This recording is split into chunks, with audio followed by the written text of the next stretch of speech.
ना एक और डेटा टाइप है हमारे पास पाइथन में विच इज डिक्शनरी। इसमें हम वैल्यू को की एंड वैल्यू के पेयर में स्टोर करके रखते हैं, ताकि अगर कोई वैल्यू, अगर आपके पास मल्टीपल वैल्यूज स्टोर हैं, तो अगर कोई वैल्यू आपको एक्सेस करनी है तो आप उसके की के थ्रू वैल्यू को एक्सेस कर पाए।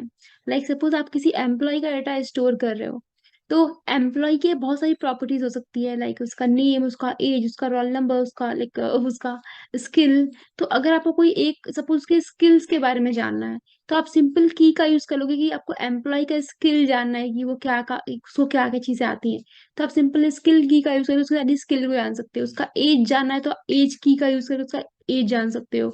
उसका नेम जानना है तो नेम की का यूज करके उसकी वैल्यू जान सकते हो एंड ऑल। तो लेट्स सी कि हम डिक्शनरी का यूज कैसे करते हैं एंड क्या होता है एग्जैक्टली डिक्शनरी।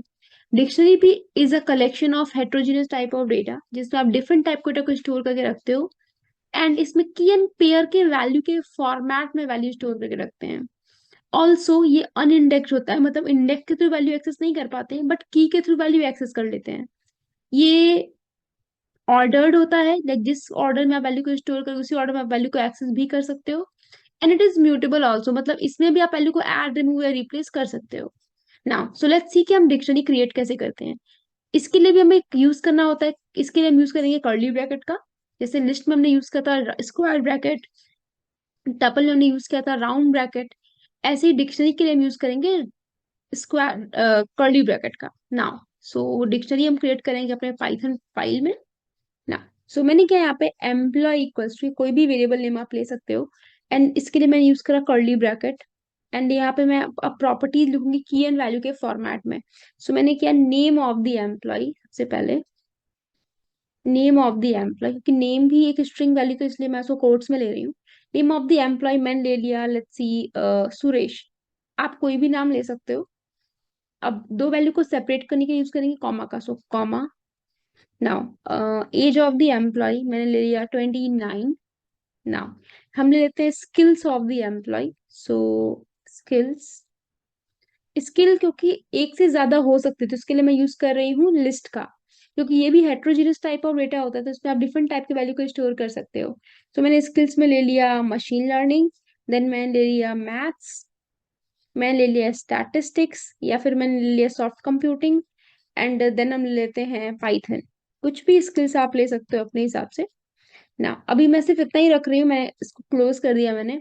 एंड अभी मैं सिर्फ इसकी वैल्यू को प्रिंट कर रही हूँ, the value of A, the value of employ, and हम प्रिंट करेंगे type of employ also, type of EMP, just to check इसका आंसर क्या हो रहा है।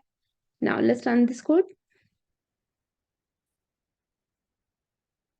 Now, let's run this code. Okay, and the answer you can see here. Name है Suresh, age is 29, skill is this, and जो class है वो dictionary type का क्लास है। That means कि इस तरीके से आप डिक्शनरी को क्रिएट कर सकते हो। Now, सपोज हमें एम्प्लॉय का सारा इंफॉर्मेशन नहीं चाहिए, हमें सिर्फ एम्प्लॉय का एज जानना है, तो आप सिंपल कर सकते हो print A of age of the employ. जो भी आपका की होगा, की के थ्रू आप वैल्यू को एक्सेस कर सकते हो, और डुप्लीकेट की नहीं हो सकते। अगर आप फिर से यहाँ पे नेम ले रहे, सपोज आपने एक और वैल्यू ली नेम या फिर age suppose, okay, and age में मैंने दे दिया यहाँ पे 45 नाउ। तो ऐसा नहीं है कि दोनों वैल्यू एक्सेस करेंगे, वो सिर्फ लास्ट वाले वैल्यू को ही एक्सेस करेगा, लाइक 45, 29 को 45 ओवरराइड कर जाएगा।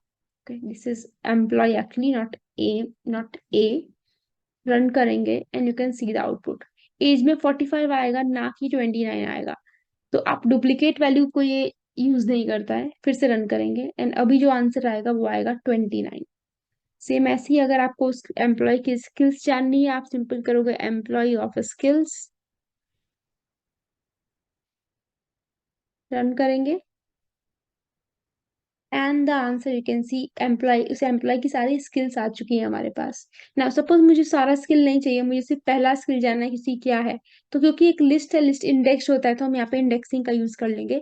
पहली इंडेक्सिंग, पहला वैल्यू जानना में क्या स्किल है उसकी, तो 0 पे करा हमने एंड आंसर आया ML। ओके, सो इसी तरीके से आप वैल्यू को एक्सेस कर सकते हो from the dictionary.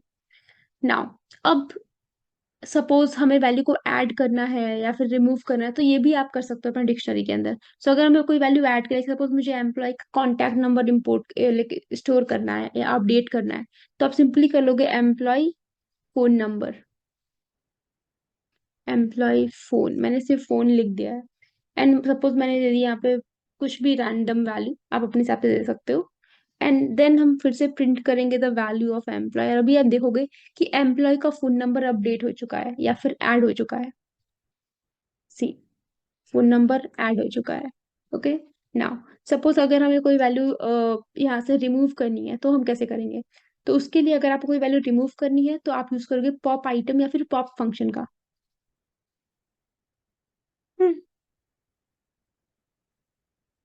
Let's see हम कैसे यूज कर सकते हैं। सपोज मुझे यहाँ पे एज को रिमूव करना है, तो हम करेंगे यहाँ पे बाकी वैल्यू को मैं रिमूव कर रही हूँ यहाँ से, लाइक कमेंट कर देते हैं। एंड यहाँ से मैं क्या कर रही हूँ, प्रिंट, डायरेक्टली हमें रिमूव करना है, तो हम करेंगे एम्प्लॉय डॉट, मैं कर रही हूँ यहाँ पे रिमूव फंक्शन का use. And let's see remove use होता है या नहीं। यहाँ पे मैं रिमूव करना चाहती हूँ एज को। लेट्स सी, एंड देन मैं प्रिंट करूंगी the value of employ. Let's see, so run करेंगे and the answer is okay. Dictionary object has no attribute remove, तो इसके यहाँ पे हम यूज करेंगे पॉप का। यहाँ पे हम यूज कर सकते हैं पॉप या फिर पॉप आइटम का। So run this code and you can see the output here. So यहाँ से जो एज है अब वो रिमूव हो चुका है, अब सिर्फ हमारे पास है नेम एंड ओनली स्किल्स, क्योंकि हमने यहाँ पे जब हमने फोन नंबर को ऐड किया था वो हमने कमेंट कर रखा है, तो यहाँ से रिमूव हो चुका है ना। ऐसे ही आप पॉप आइटम फंक्शन का भी यूज कर सकते हो, एम्प्लॉय डॉट पॉप आइटम। ये क्या करता है कि लास्ट वाला जो भी आइटम हो आपने इंपोर्ट आपने स्टोर किया होगा अपने डिक्शनरी के अंदर, वो रिमूव कर देगा। तो हमने सबसे लास्ट में स्किल्स ऐड किया था वो रिमूव हो जाएगा। सो पॉप आइटम, और यहाँ पे आपको कुछ भी पास करने की जरूरत नहीं है, डायरेक्टली यहाँ पे वैल्यू रिमूव होके रिमूव हो जाएगी, आपको वैल्यू देनी नहीं है यहाँ पे। सो रन करेंगे एंड लास्ट में आपके पास सिर्फ बचता है नेम, क्योंकि जब आपने पॉप आइटम का यूज करा हुआ है तो ये वैल्यू यहाँ से बाय डिफॉल्ट रिमूव हो गई है। सो इस तरीके से आप डिक्शनरी क्रिएट कर सकते हो, आप वैल्यू को ऐड रिमूव एंड रिप्लेस भी कर सकते हो इन योर डिक्शनरी।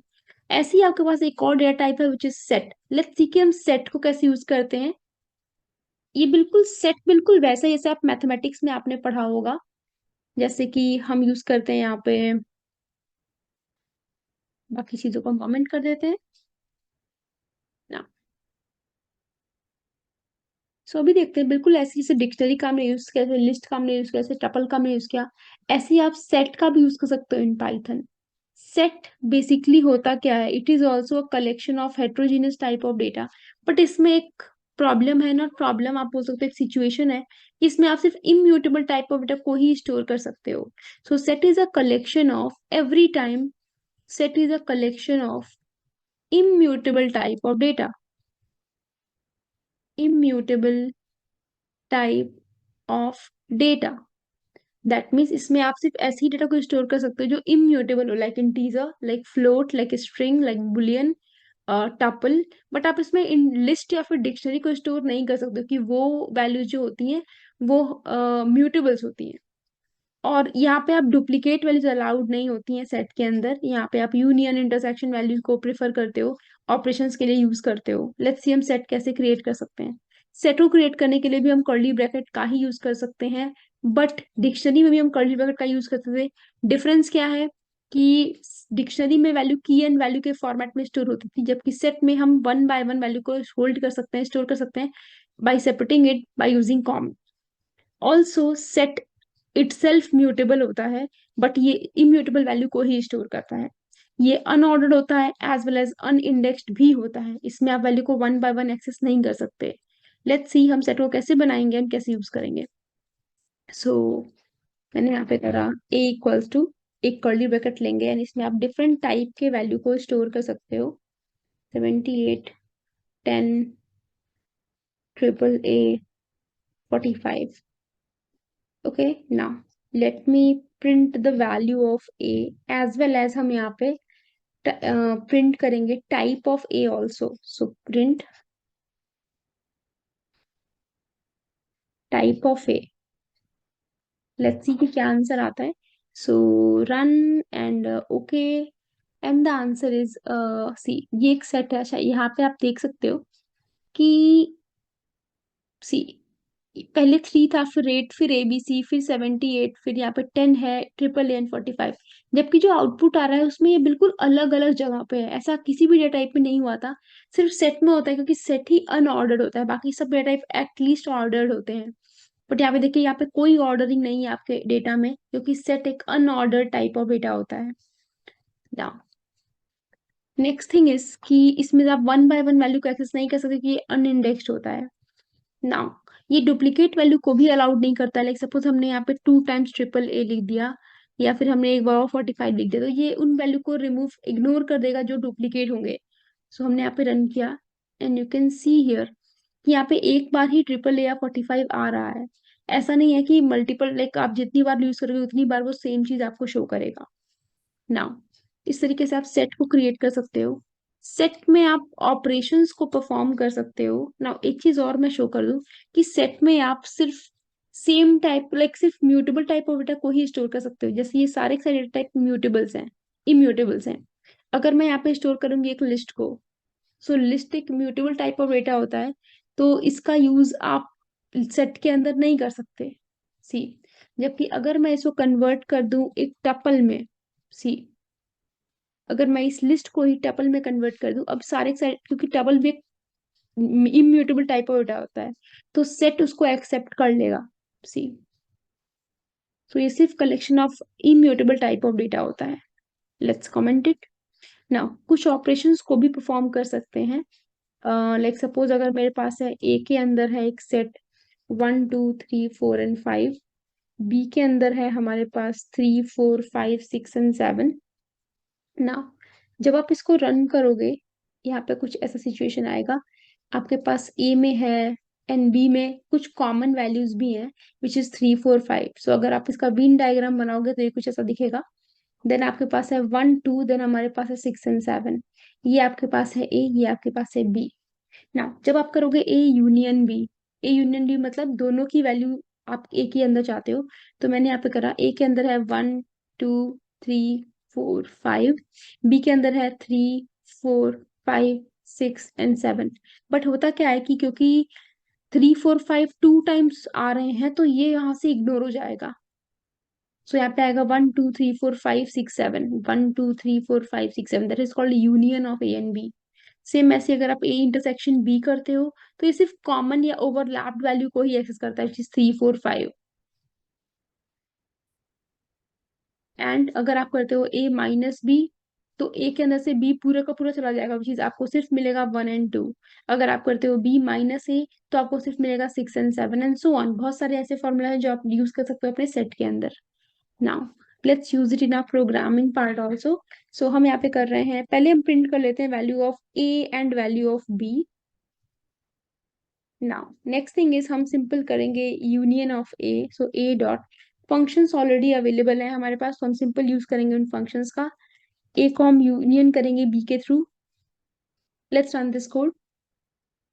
सो जब हम आउटपुट देखेंगे तो आप देख सकते हो, ये आपके पास है ए, ये है बी, यूनियन आ गया 1 2 3 4 5 6 एंड 7। सेम ऐसे आप इंटरसेक्शन भी कर सकते हो। हम करेंगे print A dot intersection with B. Now let's run this code. Intersection में सिर्फ ओवरलैप्ड वैल्यूज आ चुकी हैं आपके साथ। ऐसे ही आप ए माइनस बी भी कर सकते हो, जिसमें आपके पास 1 एंड 2 आ जाएगा। ए में से सारी बी की वैल्यू चली जाएगी, तो आपको सिर्फ मिलेगा ए की वैल्यू विच इज 1 एंड 2, बची हुई वैल्यूज। ऐसे ही आप कर सकते हो बी माइनस ए, तो बी में से ए की सारी वैल्यू निकल जाएगी, सिर्फ बी में बची हुई वैल्यू देगी, which is 6 and 7। So B minus A, let's see, and the answer is 6 and 7। So इस तरीके से आप यूज कर सकते हो डिफरेंट डेटा टाइप्स का इन पाइथन में। आपको इसके लिए रिवाइज करना पड़ेगा। सो कुछ वैल्यूज को आप फिर से रिवाइंड करके वैल्यूज को देख सकते हो, चेक कर सकते हो, जो बहुत ही ज्यादा इजी है और बहुत इंपॉर्टेंट भी है अगर आप आगे चल के इनको यूज करना चाहते हो तो।